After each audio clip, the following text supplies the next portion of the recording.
Bien, hoy estamos con Laura Chinchilla, quien es también colega, politóloga.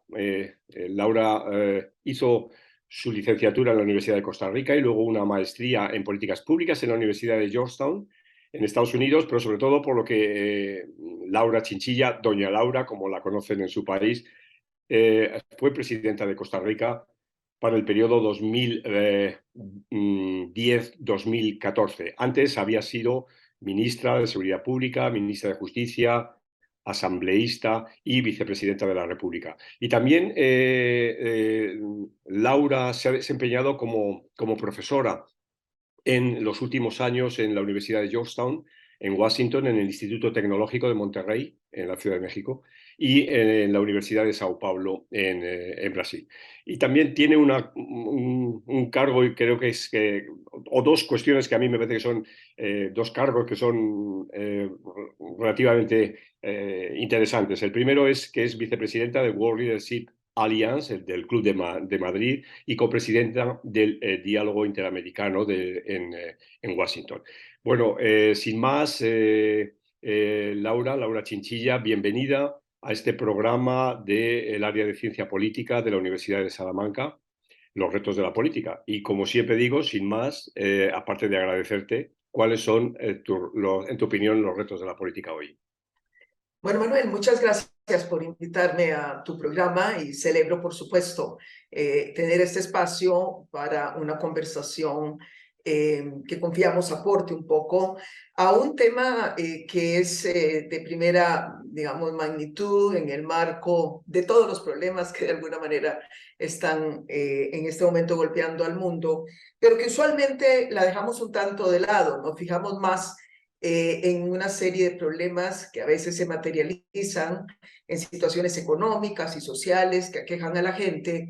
Y como yo he venido diciendo casi desde la peor época de la pandemia, hemos venido en paralelo a estas múltiples pandemias y epidemias que nos golpean, como las enfermedades, los virus, el cambio climático, luego todos los efectos derivados, como la disrupción de cadenas globales de valor, como inflación, posible recesión, etcétera. Hemos venido también padeciendo una especie de pandemia silenciosa que es la que afecta a las democracias.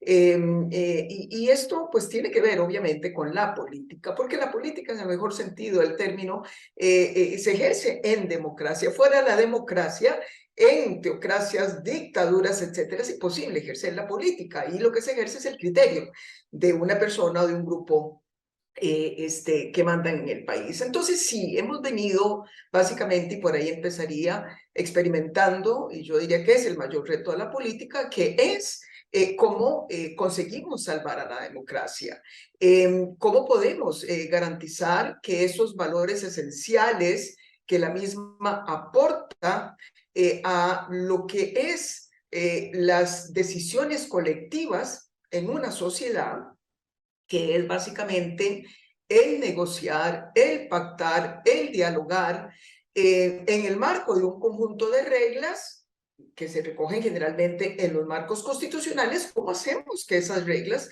prevalezcan y se respeten y que sean las reglas que nos sigan organizando, digamos, esos pactos sociales que acordamos en su momento?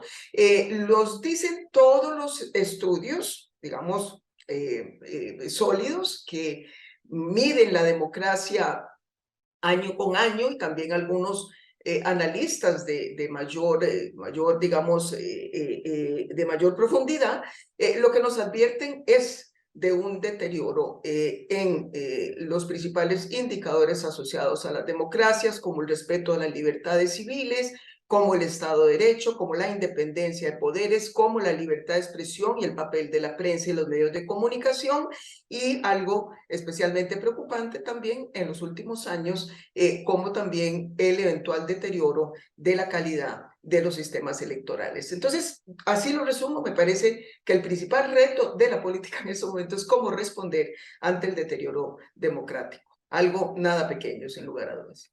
Ya veo. Me gusta mucho esa expresión de pandemia silenciosa. Yo creo que es una bonita descripción de la situación. ¿Por qué crees que se ha llegado a esta situación? ¿Cuáles serían tus hipótesis de decir, bueno, por qué se está desactivando la democracia? ¿Por qué de alguna manera hay este peligro de socavamiento constante de la democracia? ¿Por qué crees tú? Bueno, vaya, la política no es una variable independiente, es decir, está asociada a muchas otras variables que condicionan el comportamiento de las sociedades.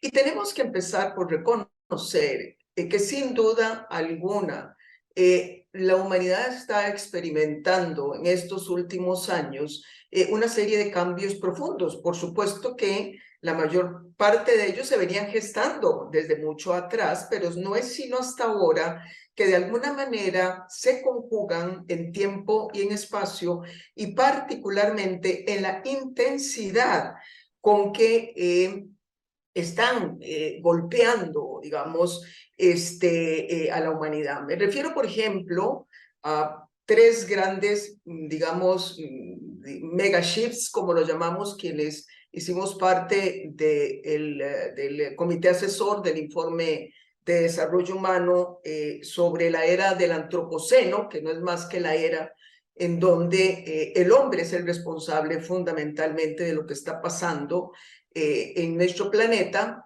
Y ahí básicamente lo que advertimos es que a la par de este gran mega cambio, que es el cambio ligado al calentamiento global y sus implicaciones en los temas de biodiversidad, también deberíamos agregar los cambios que se vienen generando como parte de la revolución tecnológica, que está golpeando mucho en la forma en que nos organizamos, en los mercados laborales, en la economía, etcétera.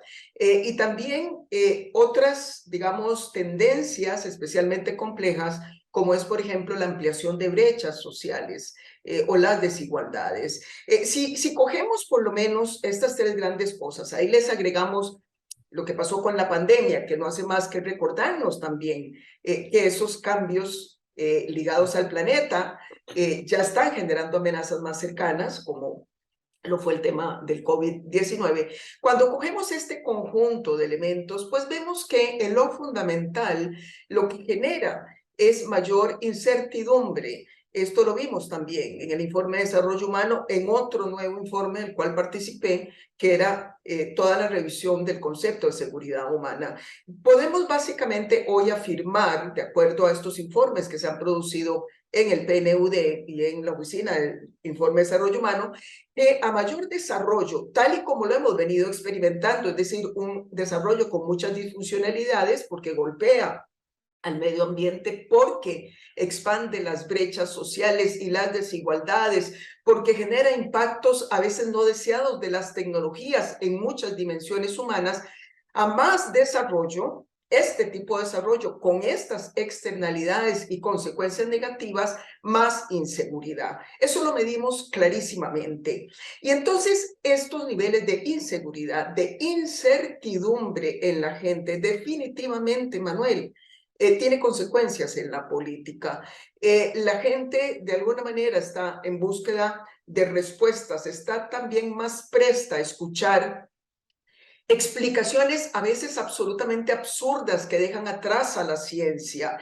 Y de todo este conjunto de elementos, pues se han aprovechado liderazgos inescrupulosos que ven oportunidades para lucrar con el temor, las incertidumbres de las personas y empezar en consecuencia a cuestionar hasta muchas veces las teorías científicas detrás de estos fenómenos, pero por supuesto también los preceptos, valores y principios esenciales de las democracias, de las formas en que hemos venido tomando las decisiones en la política.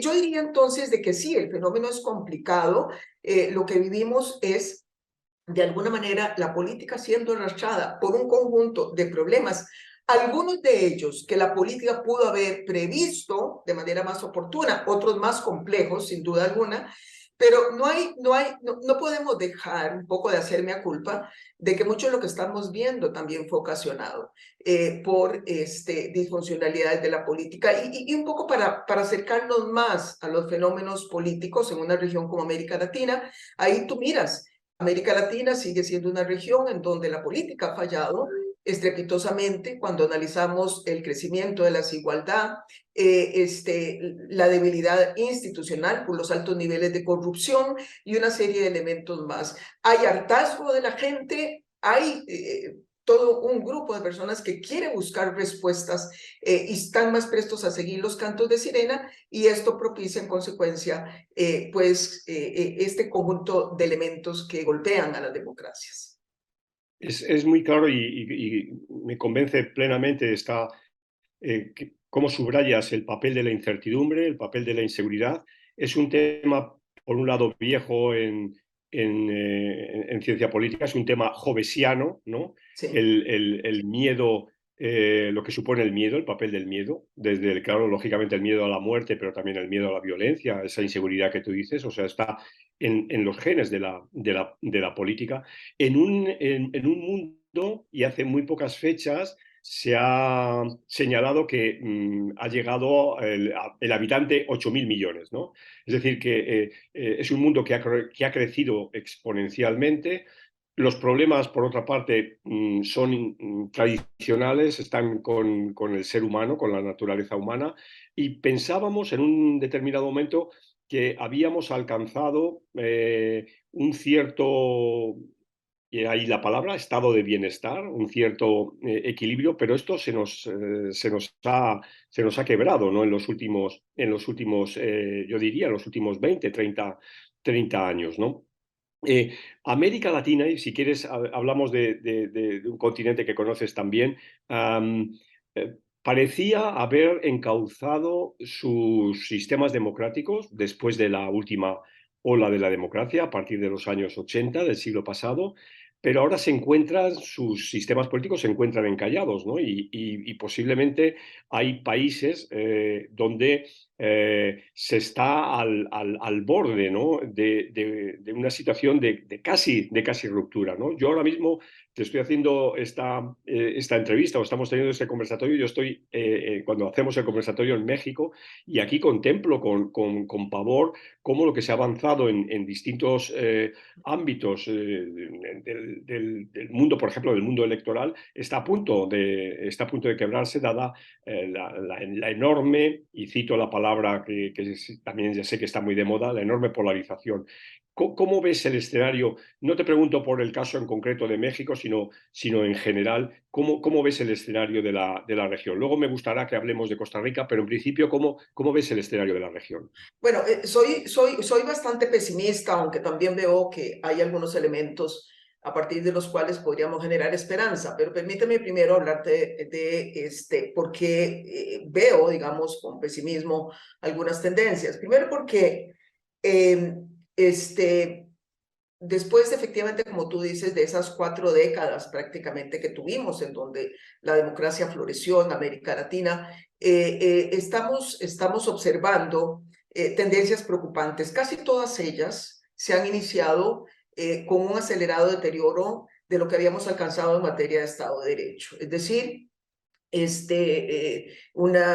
digamos, retrocesos en lo que es el respeto particularmente a la independencia de los órganos llamados a hacer el control sobre el poder político, especialmente el control jurisdiccional, que son los poderes judiciales, un gran deseo de cooptación de los poderes ejecutivos, de esos poderes judiciales y de otros órganos de control, también, digamos, de aquellos controles sociales como la prensa.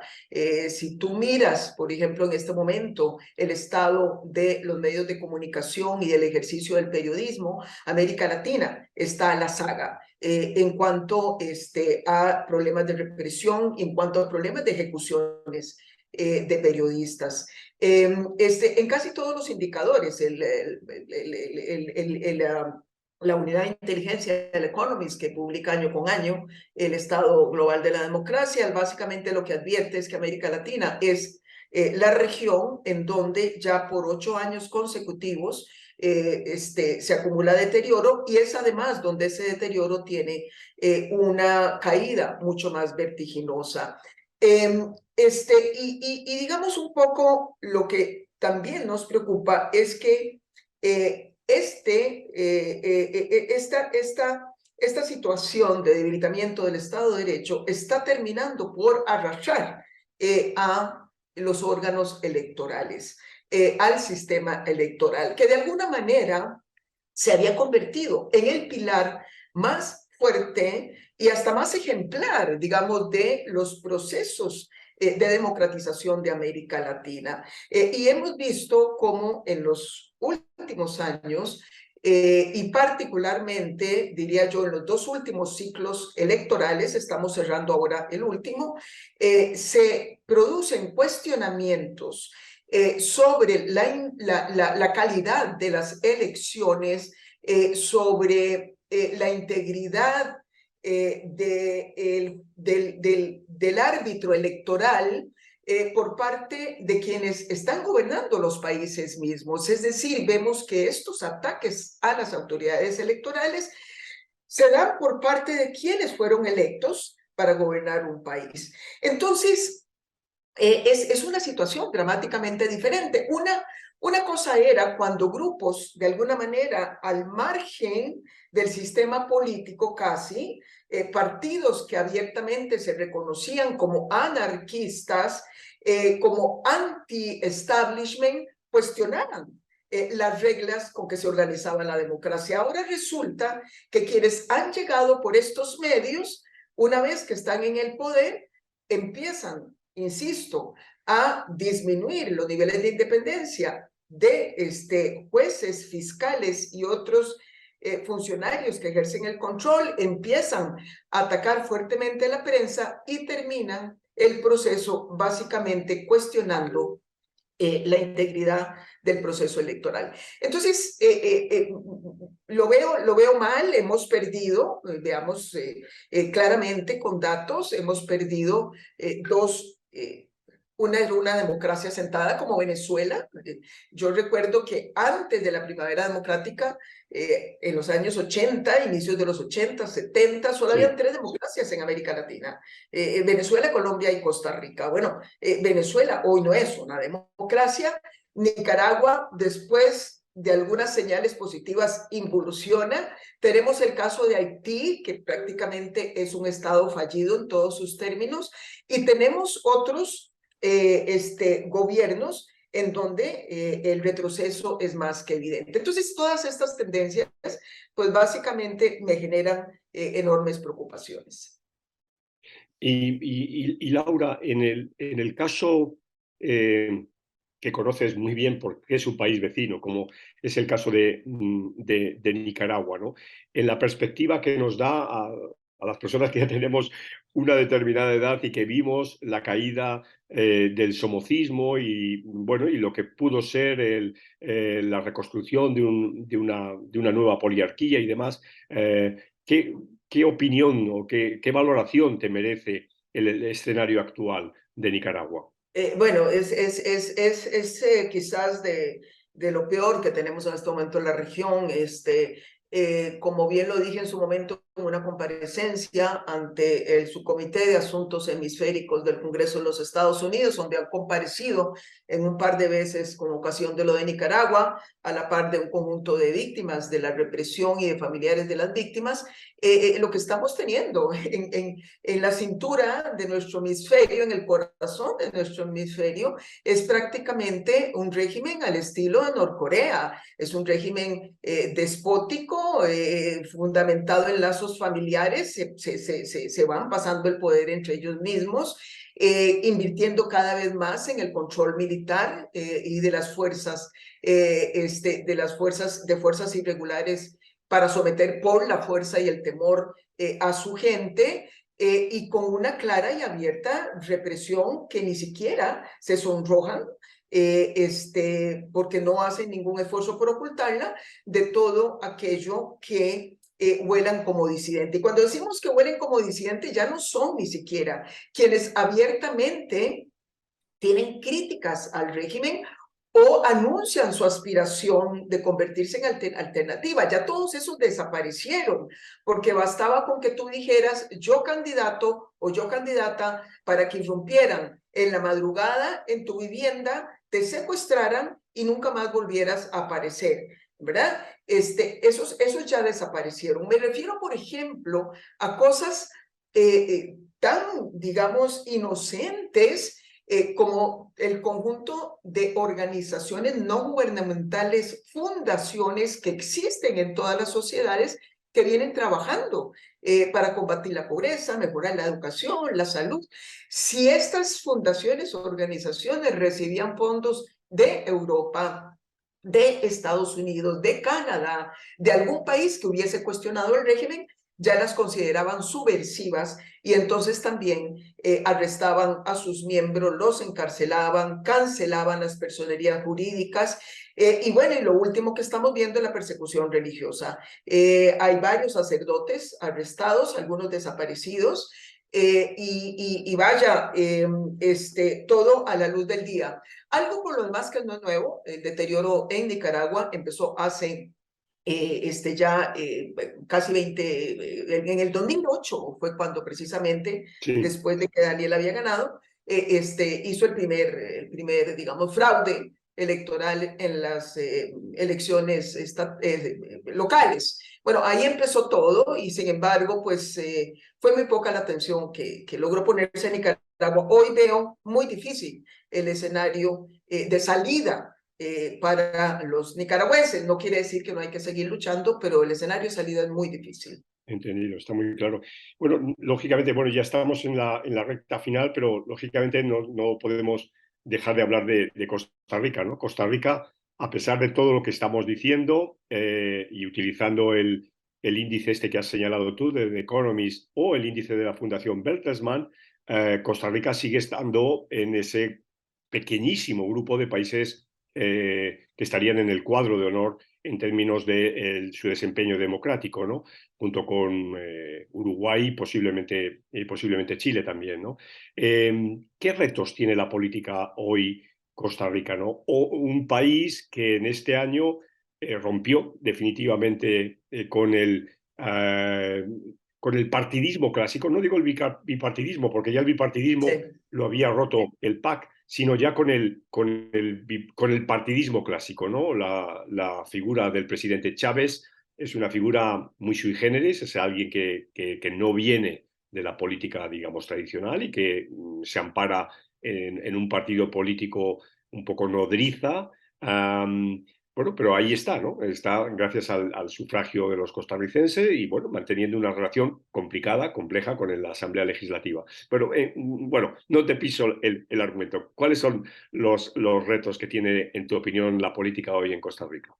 Bueno, son grandes, claro que cuando analizamos a Costa Rica en el marco de ese escenario que pues, de manera muy rápida hemos dado las pinceladas, que es el escenario latinoamericano, y que la gente voltea a ver a Costa Rica y dicen, ustedes no tienen derecho a quejarse, las cosas van bien. Pero mira, he estado demasiado cerca y muy involucrada en los fenómenos políticos recientes de América Latina. Y he podido además constatar cuán rápido muchas veces avanza el deterioro democrático, de manera que no podemos dar nada por descontado y tenemos la obligación de levantar alertas cada vez que se presenta cualquier síntoma, por más pequeño que sea, en la dirección de poder debilitar a nuestra democracia. Entonces, es bueno estar alerta, me parece a mí, tratando sí de tampoco generar cierto tipo, digamos, de alarmas que lejos de ayudarnos a hacer una valoración sensata, ponderada, más bien acelere lo que podría ser una eventual polarización, que es algo de lo que me está preocupando en mi país. Pero estoy sintiendo básicamente dos o tres cosas que me preocupan. Uno, una intencionalidad de parte de quienes gobiernan de poder llevar a Costa Rica a esa polarización, ¿verdad? Es decir, asumir las discusiones de los temas públicos en una manera muy simplista. O estás o no estás conmigo. Si estás conmigo, sos bueno y si no, no sos bueno. Punto. No hay términos medios. Esto es lo primero quizás que me preocupa porque parte de lo que nos ha caracterizado a nosotros los costarricenses es precisamente el debate moderado, ponderado. bastante racional, y esa maravilla de los indecisos, que son los que de alguna manera siguen resolviendo hacia el centro en los procesos electorales. Entonces siento que hay un gran deseo de llevarnos ahí, por eso es que también hay que tener cuidado de no responder desde la polarización en el otro sentido. Lo segundo que me preocupa muchísimo es la descalificación que se ha venido haciendo de órganos como tales. O sea, los diputados son los malos, no nos dejan avanzar. El Poder Judicial no debería hacer tal cosa que tiene que ver con el control político, porque ellos además están desacreditando por X razón, ¿verdad? No es no debatir con el Poder Judicial. Los presidentes de Costa Rica hemos debatido mucho con el Poder Judicial. Es básicamente desacreditarlo en su función esencial y golpear su credibilidad. Y eso ha pasado de manera un tanto velada, pero ha habido, digamos, una tentación de irse también por ahí. Y el tercer elemento es el tema de la prensa. Y yo no estoy tan segura que Costa Rica pueda seguir ostentando para las próximas calificaciones ese sitial tan privilegiado que tenemos, porque me da mucho temor de que algunos organismos internacionales hayan captado lo que ha pasado con la prensa, que llevó precisamente a que recientemente la Sala Constitucional de Costa Rica le diera la razón a un medio de comunicación que experimentó una decisión presidencial, gubernamental, que podía eventualmente limitar el ejercicio del periodismo. Entonces, este conjunto de elementos son para estar alerta, como te digo, reaccionar, eso sí, ojalá desde la racionalidad y no simplemente ponernos a darnos de golpes unos a otros, que es la tentación también que están teniendo otro sector digamos, de la política. Son clarísimos y sobre todo el primero me ha encantado, ¿no? Porque creo que la polarización se sitúa en el ámbito de las élites y se sitúa en un ámbito es una estrategia política clarísima, ¿no? Me ha encantado.